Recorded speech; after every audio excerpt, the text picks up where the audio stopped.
Yeah. All right. What are you hoping for? Go to college and become an Architect. Okay. Get married. MRS degree. I like it.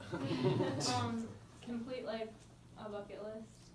Oh, please give us one on your bucket list. Run a marathon. Run a marathon. In a particular marathon? No, just a marathon. Okay, then I'll recommend Grandma's. Not that I'd ever do it, but it's on Lake Superior and it's beautiful. People love it. So, over here. One thing you hope for. Starting a family after college. Okay? credentials. Credential. Okay. Excellent. Go to college. Go to college. Okay. Go to college. Where? Iowa State. What degree? No, I was just kidding. I've changed about 3 or 4 times. Okay. One more question around your tables really quick. If one thing would make it better right now, if there was just one thing could change in your life right now, it'd be better, what would it be? Go. 8 more hours.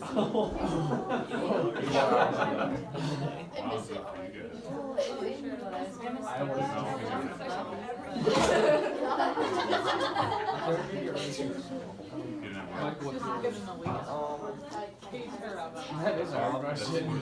Get a car. I didn't know that. Okay. Well, Yeah. I don't know. Maybe No, we're not doing that right now. This is that our core team could have. Yeah, we all. That's true. All right, what is it? What's a couple of things you hope for right here? You 8 said more hours in the day. 8 more hours in a day, you can't get it all done. All right, what else? What's one thing if it would change, it would be better? What? I want my dog to have a buddy. A dog to have a buddy. That, if my dog has a buddy, it'd be perfect. Life would be great. Come on, what do you got? Being 16. Oh, 16, then you can, wherever you want. Oh, yeah. Yeah, go ahead. Maybe 18, I guess. 18, then you That could, would make it better, because then I have to fend for myself. yeah, that's great. You'll like that. Matter of fact, funny story, my parents helped me to go to college. I went to Seattle Pacific University, Seattle, Washington. I grew up in Chicago area, and so I just wanted to get into any college that would accept me because the first couple said, no, you don't have good enough grades. So I went out to Seattle, and then my sophomore year, my parents called me up and said, by the way, we're selling the house, moving out of the country, down to Ecuador, South America. You're on your own, okay? You're gonna have to find somewhere to live now. And I remember going, wow, that's just great. So now I'm in Seattle, Washington. All my friends go home for the summer. And so they went down to California, Oregon, all over the place. And I was left in downtown Seattle by myself. I got an apartment. And every night I would walk out to the beach called Alki Beach, and all the couples would build fires and hang out and make out and stuff like that. And I'd wait until they leave, and then I'd go sit lonely every night watching the sun go down by a fire that someone else had built. So that was my first summer alone. So at that time I made plans of what I'm gonna do, what I'm gonna be, because I don't wanna be this. This stinks, all right? So I decided that I wanted to get a good job, paid lots of money. That was number one. I wanted to get married. I wanted to have a house. I wanted to have the so-called American dream at that time. So I graduated from Seattle Pacific with a marketing degree and a management degree. They go hand in hand, so I had a double major. Graduated, I had one job offer that I really didn't want. I'd had to sell all sorts of things, but there was this other job that I was hoping came through. I went through 4 interviews for psychological testing, and it was selling computer chips for a company that was a distribution. They sold the computer chips to the point of sale for McDonald's. They sold computer chips for Physio Control, the defibrillators you get, or John Fluke Manufacturing. They make all the voltmeters for things. So that was me. I really wanted that job, but they didn't offer it to me. This other place offered it. So I took that job. I had a bunch of friends over. We celebrated my first job. In the middle of that party, the boss from that other place calls up and says, we're going to give you the job. You want it? I said, yes. I called the other guy, said, no, not showing up tomorrow morning. And I went and took this other job. And so I sold computer chips downtown Seattle, had an hour commute every day. Life was good. I was making a fair amount of money. I went out and bought a brand new Acura Integra with cash because I could. I bought a new home because I could.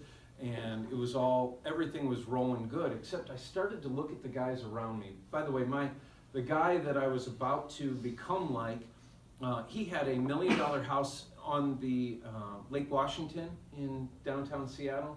And then he had $1 million cabin out on the Puget Sound, and he had $1 million yacht sitting outside of that cabin. Okay, so the guy had money coming out of his ears. And I thought, one day that's going to be me. But after 4 years of working there, 4.5 years, I realized, these guys hate their lives. By noon, we would go out and they would start drinking straight Tanqueray on the rocks, okay? That's not good. You don't live long doing that stuff. And they couldn't wait to get home and get away from their job. But every Monday, we were back at it. We'd put in 60, 65, 70 hours a week. And that guy who had that $1 million, he worked every weekend too. So every weekend, he would invite people over and do all that stuff. So I'm starting to get dissatisfied, even though I got everything I wanted. My wife at that time gets a job offer down in Portland, Oregon, hazardous waste specialist. So she's now going to make 6 figures. And so I'm thinking, well, this will be better. We'll make a whole ton of money early on in our lives. And so she goes down to start a job down there, and we get an apartment down there, and I start working on selling the house and working on, and I told my boss I was going to be leaving within the month. And so they took all my clients and gave them away. The house goes on the market, so now I don't have a job. But that's okay. I'm finishing out my contract for a couple of weeks, but then it'll be okay because we got this $100,000 job down there. And one Friday night, I get a call.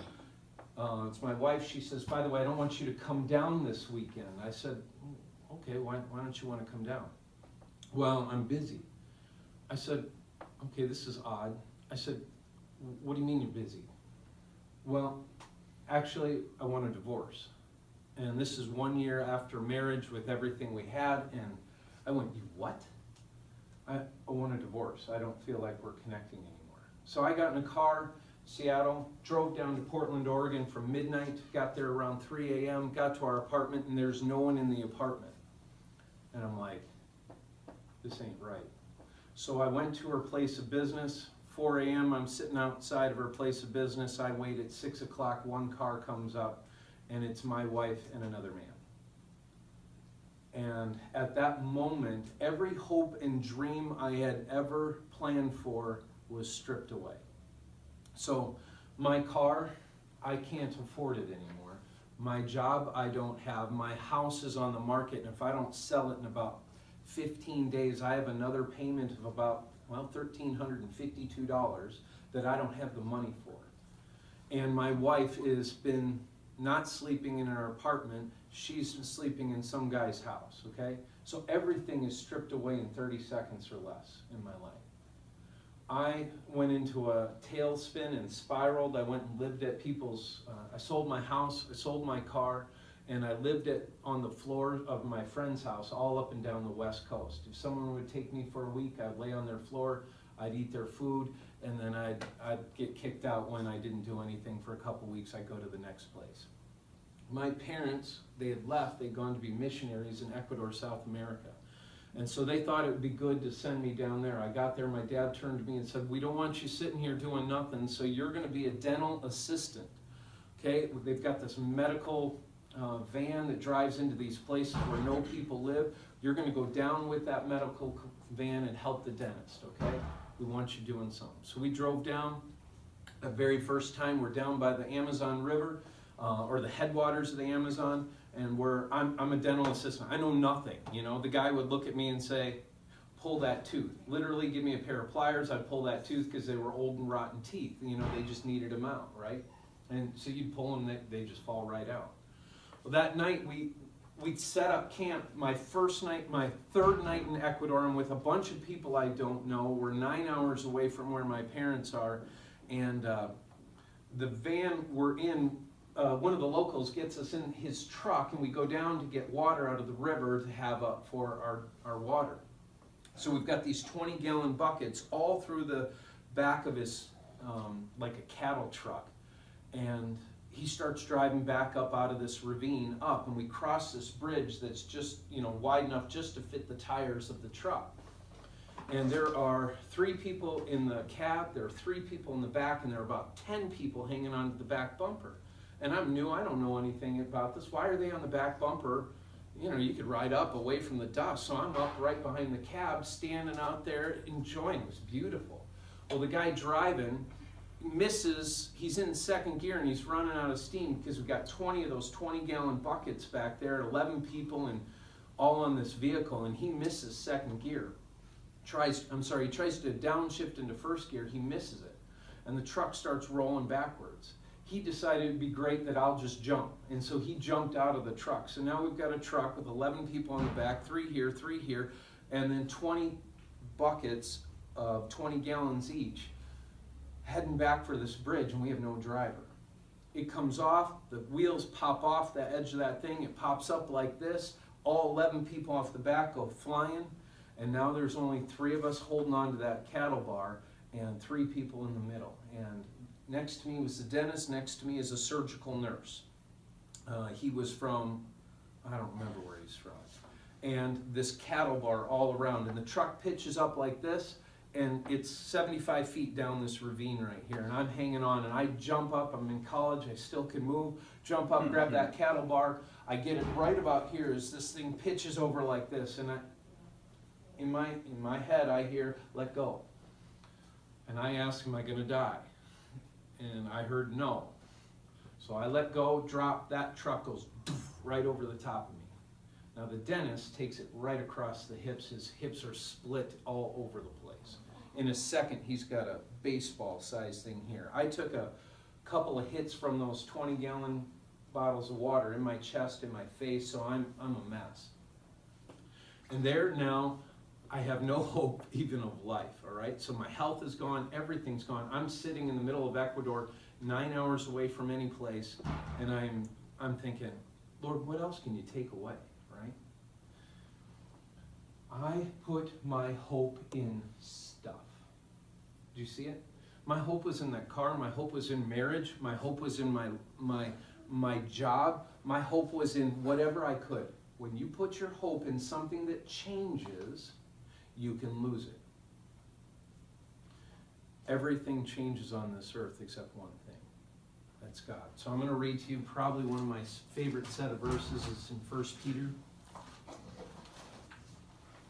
It's 1 Peter chapter 1. Mine's going to be a little different than what you have written there, but that's all right. Blessed be God and Father of our Lord Jesus Christ. According to his great mercy, he has caused us to be born again. According to his great mercy, I'm going to work it out a little bit. His mercy is, we didn't deserve it. What did I put as my God?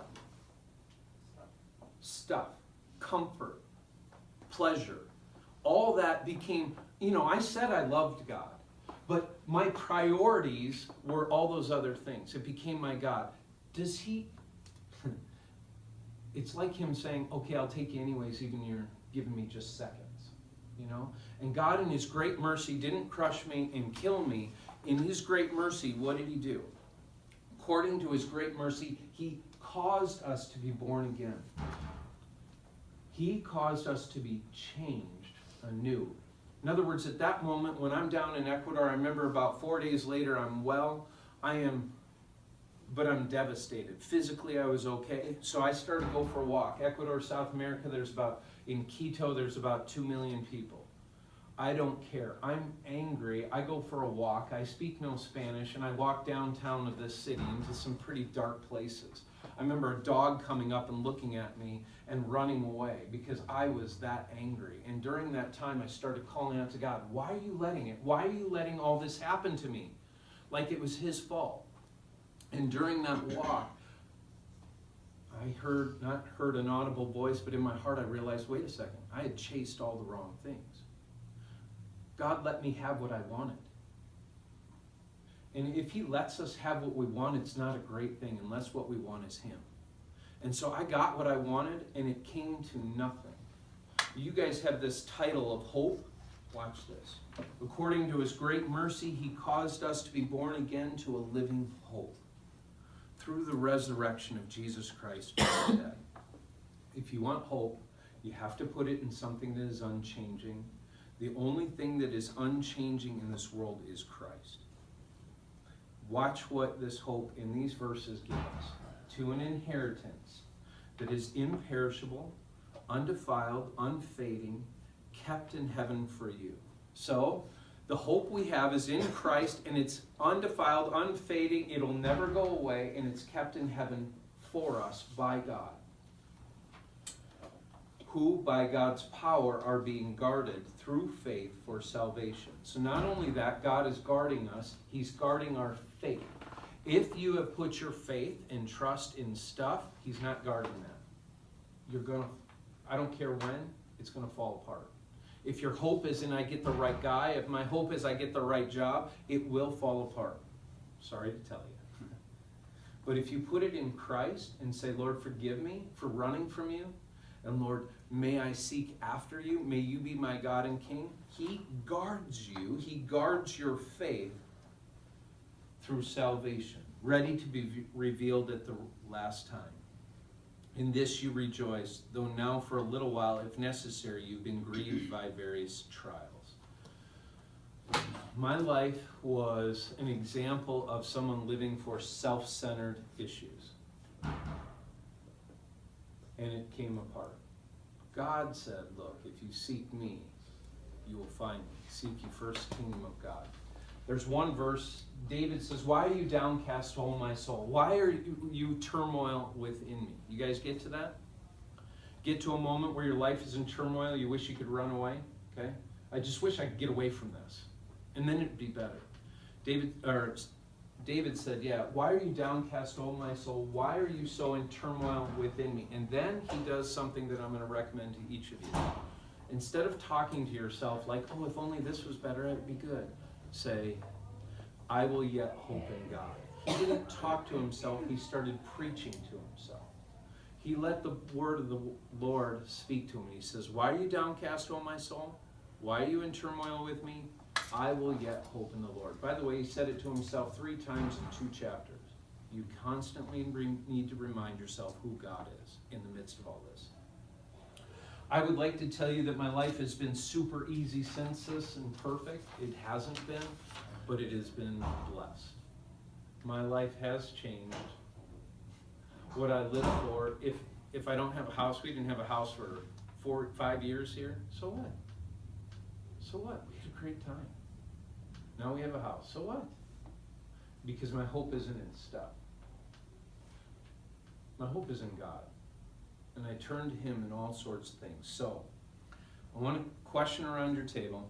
How do you go about putting your hope in God? How would you go about putting your hope in God? Go ahead.